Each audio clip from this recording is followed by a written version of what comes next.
What happens when privilege collides with justice? Witness the moment an arrogant teenager faces a no-nonsense judge and learns a life lesson he'll never forget.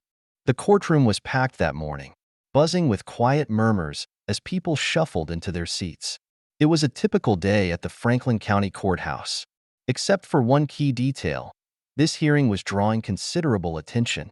Ethan Rowland, a wealthy teenager notorious for reckless behavior and an inflated sense of entitlement, was due to stand before Judge Henry Porter, a figure renowned for his unshakable demeanor and sharp intellect. Judge Porter was respected throughout the legal community as a fair but firm arbiter of justice. Ethan arrived in his usual fashion, late and unapologetic, dressed in expensive sneakers, designer jeans, and a hoodie that cost more than most people's rent. He strolled into the room as if it were a casual hangout. His lawyer, visibly uncomfortable, walked quickly behind him, trying to minimize the scene. The courtroom, accustomed to decorum, fell silent as all eyes turned toward Ethan. He stopped mid-aisle, oblivious to the people waiting for him to take a seat. With a dismissive wave, he motioned for his lawyer to move aside as he set his backpack down on the bench. His entitlement radiated as he looked around, chewing gum with an air of complete indifference. Moments later, Judge Porter entered, instantly changing the atmosphere. The murmurs died down, replaced by a respectful hush. In his mid-50s, Porter was an imposing figure with a tall frame and calm authority. His sharp eyes scanned the room briefly before he settled into his chair. "All rise," the bailiff announced. Ethan hesitated, clearly irritated, before standing with a heavy sigh, his expression dripping with disdain. Judge Porter adjusted his glasses, opened Ethan's file, and began the proceedings. The case was straightforward. A series of traffic violations compounded by an incident of reckless driving that had endangered a cyclist. What could have been a routine hearing was about to take a dramatic turn, thanks to Ethan's arrogance. As Judge Porter outlined the charges, Ethan's posture shifted. He leaned back in his chair, crossed his arms, and rolled his eyes, a blatant display of disrespect that didn't go unnoticed. However, Judge Porter carried on with calm professionalism, his tone measured and deliberate, as though daring Ethan to continue his act. The tension in the room grew palpable. Even seasoned courtroom regulars sat up straighter, sensing something brewing. Ethan, oblivious to the storm he was inviting, tapped his fingers loudly against the wooden table. His lawyer leaned in, whispering something urgently, but Ethan waved him off dismissively. When Judge Porter asked him to confirm his identity, Ethan barely glanced up. "Yeah, that's me," he muttered, his tone laced with indifference. A collective murmur rippled through the room. Judge Porter's expression remained calm, though his eyes lingered on Ethan a moment longer than usual. "Mr. Rowland," Judge Porter began, his voice steady. "In this courtroom, we adhere to a certain level of decorum. I suggest you adjust your tone accordingly." Ethan smirked, leaning back further. "Sure thing, Your Honor," he said, his voice dripping with sarcasm. Gasps echoed softly through the room.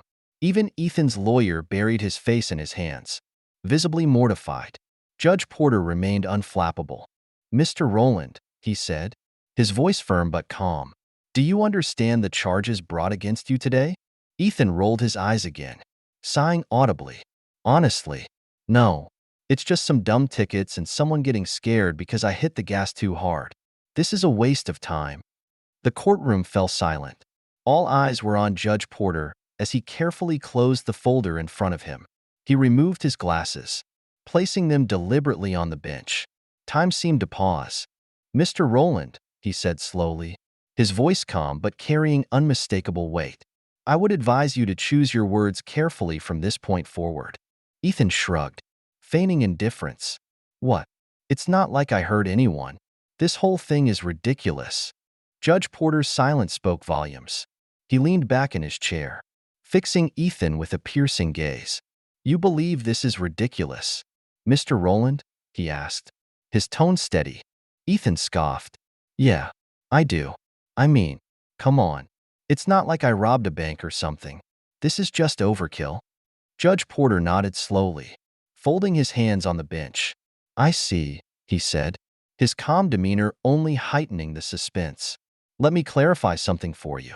Mr. Rowland, the charges against you include not only reckless driving but also endangering a cyclist's life. The law does not measure accountability by the size of the crime but by its impact. Do you understand that? Ethan muttered under his breath. Sure, sure. Whatever you say. Judge Porter's face remained composed, though there was a slight narrowing of his eyes. Mr. Rowland, do you recall the incident from 2 weeks ago that brought you here today? Ethan shrugged again, looking bored. Some guy on a bike swerved. I honked. He moved. End of story. The judge raised his eyebrows. End of story, you say? Yeah, Ethan said, crossing his arms. No harm, no foul. Judge Porter flipped through a document before addressing the courtroom. Let the record show, he began, his voice carrying authority, that the cyclist in question, Mr. Diego Alvarez, was a 45-year-old father of two. He was riding in a designated bike lane when Mr. Rowland accelerated toward him, causing him to swerve and crash. Mr. Alvarez sustained injuries to his shoulder and required medical attention.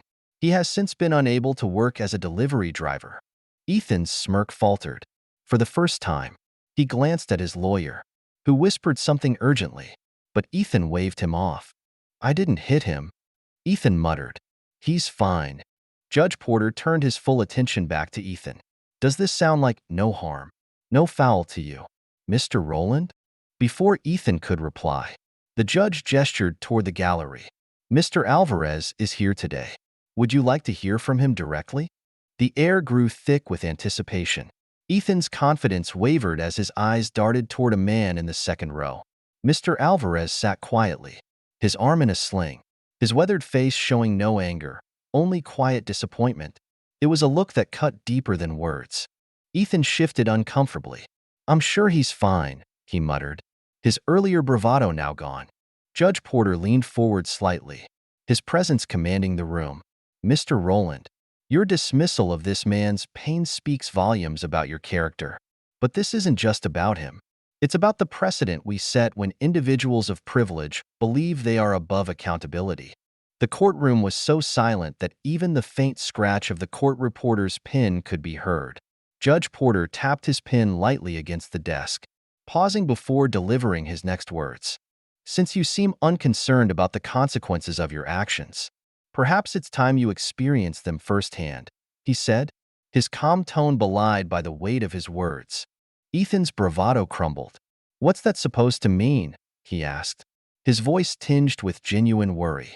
Judge Porter gestured for the bailiff, who handed him a stack of papers. The judge began detailing Ethan's sentence, significant fines, mandatory community service, and court-ordered empathy training. But it wasn't the penalties themselves that made the biggest impact. It was the way Judge Porter delivered them, weaving in a powerful message about privilege, responsibility, and the shared fabric of society. The judge's final decision ensured Ethan's confrontation with reality was inevitable.